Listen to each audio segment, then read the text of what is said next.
What a difference 20 years makes.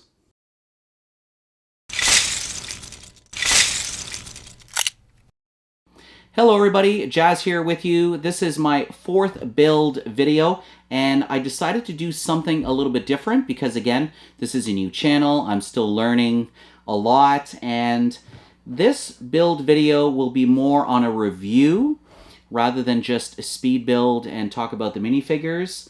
And I'm also going to spend a few minutes to compare an older Slave 1 while I am at it. So this won't be an unboxing because I've already opened the box, and the reason why I did that, it's because someone made me an offer I couldn't refuse for the exclusive Leia fig, and to be brutally honest, I bought this set more for Boba Fett and the ship, so the price was right, and it also helped to offset the cost. So that's what we are going to do today. So I got the GoPro here that's going to do the speed build portion, and I can promise you it's not going to be too long. So let's look at what we have. So this was the bag that had the Leia minifig. The book is still in the bag. So if I'm doing this correctly, 1, 2, 3, 4, 5, 6, 7, and I guess Leia was in bag number 8. So there's a total of 8 bags in this set, and one manual, and only a few stickers. It's right down here. So I am going to crack open the book, listen to a little bit of music. I'm a big fan of Boba Fett. I'm excited to start building, so here we go.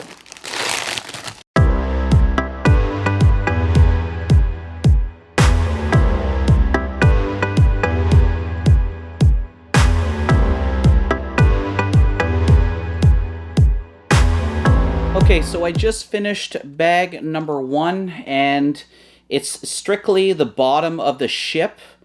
It was a lot of fun. The start, I could see it being a little difficult, but you can totally see how this is going to take shape. Gives you a rough idea again as to how big the ship is going to be. So bag 1 in the books. Time for bag number 2.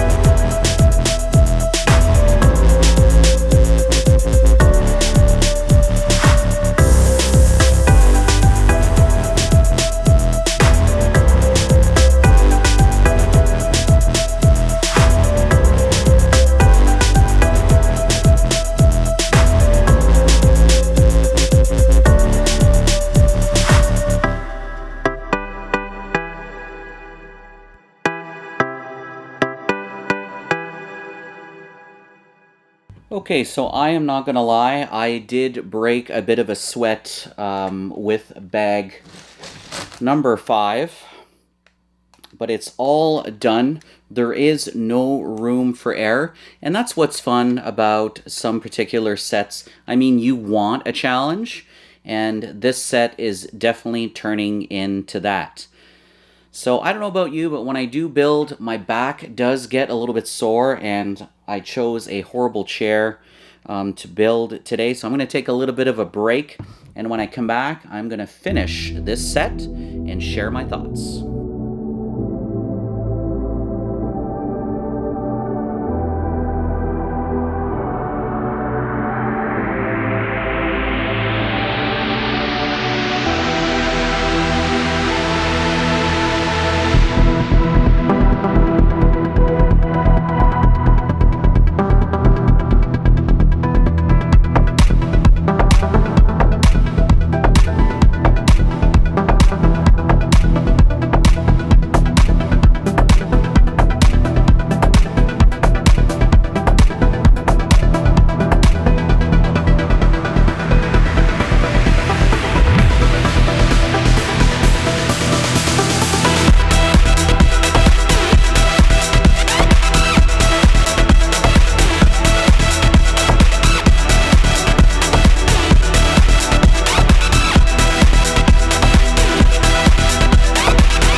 So there you go, the Slave 1 is complete.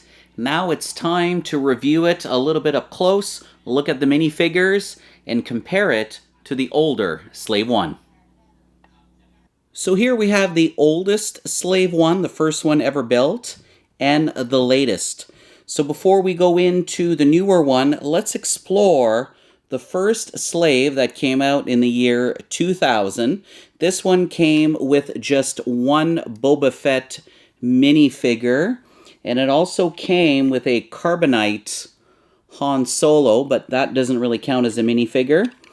Right off the bat, I mean, you can clearly tell the size difference.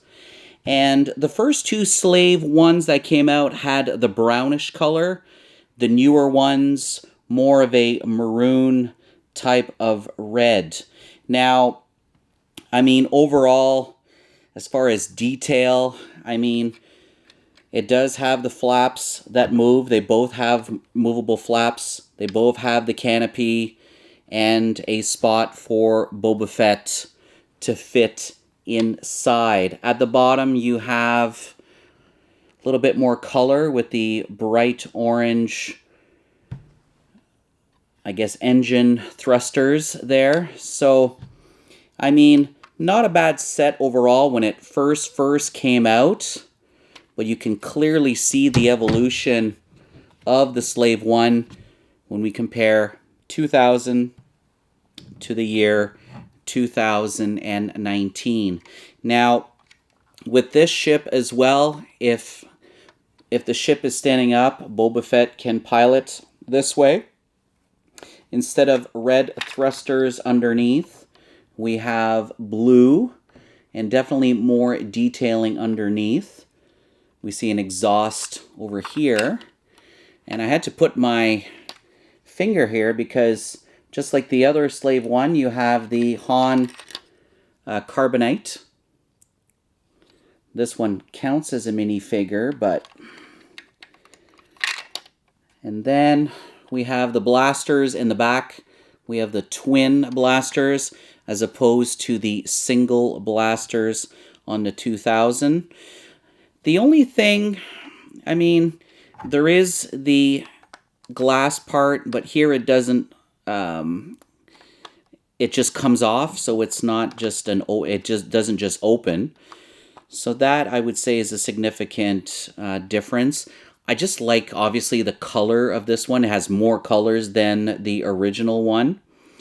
And it also has two of the shooters on top. You can shoot those out by pressing the buttons. I'm not going to shoot them out. I don't want to get poked in the eye. But, I mean, quite the evolution.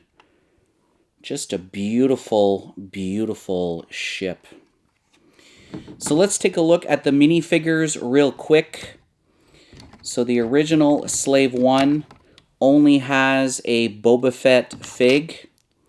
This one can be found in 3 other sets. He has the jetpack, but no face. It's just a black head. And I like the fact that the jetpack is attached to the helmet. I think that's pretty neat. Because he is in 3 sets, he's not a very valuable figure, but a pretty cool Boba Fett nonetheless. And again, you get the Han Solo. When we move to the 20th anniversary, obviously more minifigs. We have our Boba Fett SW0711. He's in 2 sets, including the carbon freezing chamber from 2016, and he's worth roughly around $11. We also have SW830, that's 4-lum. He's in 2 sets. You can also find him in Bounty Hunter Speeder Bike Battle Pack from 2017. Then we have Han Solo. He's exclusive to this set. SW1021. He's roughly $11. Same with Boba Fett. The exclusive Princess Leia, as I mentioned, I sold her. She goes for around $25. And then we have the most expensive in the newer Slave 1, and that is SW1020 Zuckuss. And I could only find 3 of him in North America, and he ranges between $40 and $50. Thank you so much for tuning in to this build and comparison of the 2 Slave 1s. If you haven't subscribed to my channel, please do so. All of your support is greatly appreciated, and we'll see you in the next video.